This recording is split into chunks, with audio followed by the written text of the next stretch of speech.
Hello, I'm Carolyn Kirchhoff, the LandPKS Communications and Storytelling Lead. And today I'm excited to introduce the LandPKS Habitat Module and the two main instigators of the Habitat Module, Terri Schulz and Tegan May.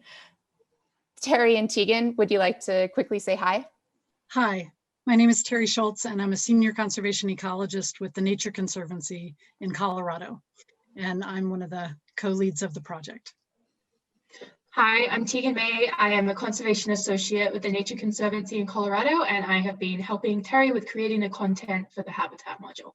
I'd like to start by asking why we decided to create a Habitat module within the LandPKS app in the first place.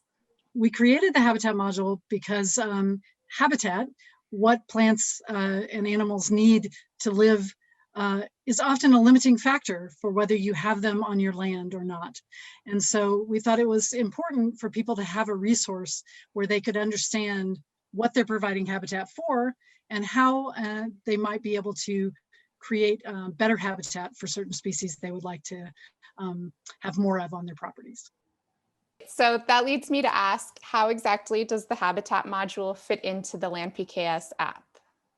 Yeah, great question. So we specifically created the Habitat module to complement the existing information a user may already be collecting within LandPKS.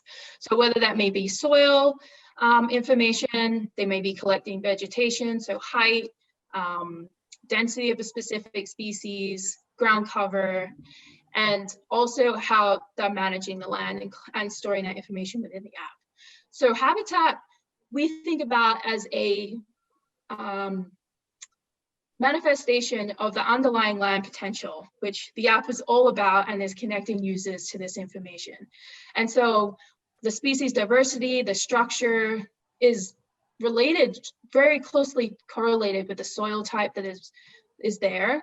A way that the land manager controls grazing on the landscape can increase the diversity of those habitats that are already naturally occurring through the soil, the vegetation, the topography, the moisture, and the nutrients that are available in the landscape. And so the habitat information is connecting the dots of the point-based information that LandPKS is currently collecting and thinking about it across the landscape for species and what they need now and into the future. And the way that a manager controls the grazing across the landscape and provides these diversity of habitats and ways to better manage for specific species can be found on the fact sheets that are also available on the app and on the LandPKS Knowledge Hub. And it has actionable ideas for how to really improve the habitat or increase the habitat available for these species on someone's land. So my next question is, what exactly does the Habitat module do?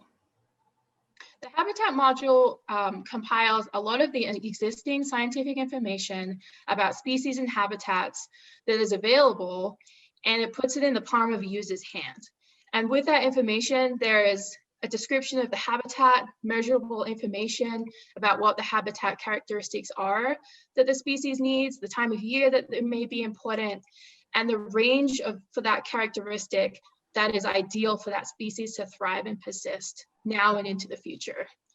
So within the app, we've created a way for users to interpret information they may have already collected within LandPKS about the soil, vegetation structure, so percent covers, vegetation height, and then also showing that to them in a table with the range that's ideal for that species, and they can interpret that in a way that they see fit with other land use goals that they have for their property.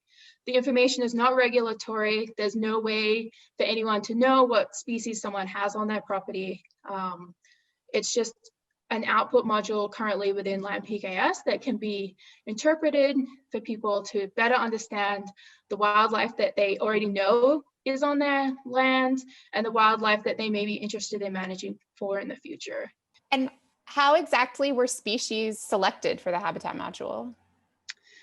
Species were selected that a wide range of taxonomic types. So we wanted to make sure we had plants and a wide range of animals, so mammals as well as birds, as well as reptiles.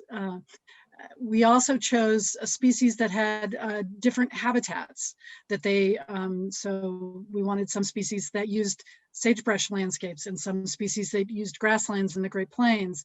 So we wanted to choose a wide range of species. And in doing so, we only have 22 species right now. We will have more than 100 in the future.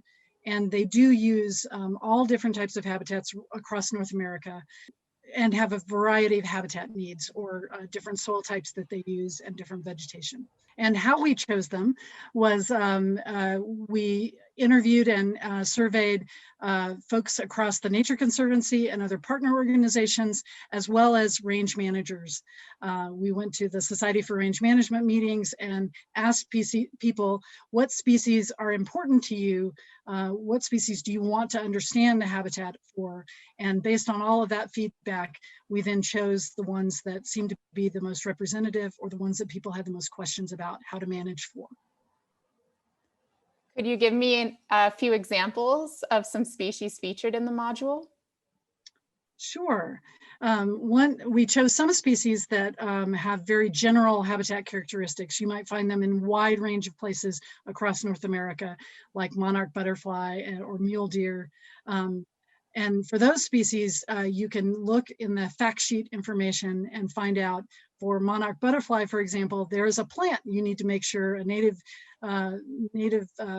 milkweeds that you need to have on your property that the species requires. And those plants are also wide ranging across North America. Therefore, the monarch butterfly is found in many different places. Thank you, Terri and Tegan, for taking the time to talk to me about the Habitat Module. As always, if you're looking for more information about LandPKS and to download the habitat fact sheets onto your computer, you can visit our website, landpotential.org, and click on the Knowledge Hub. There, you'll also find additional training videos, blog posts about habitat and other topics, and our newsletter sign up. We hope you have fun exploring wildlife habitats on your land. Thanks for watching.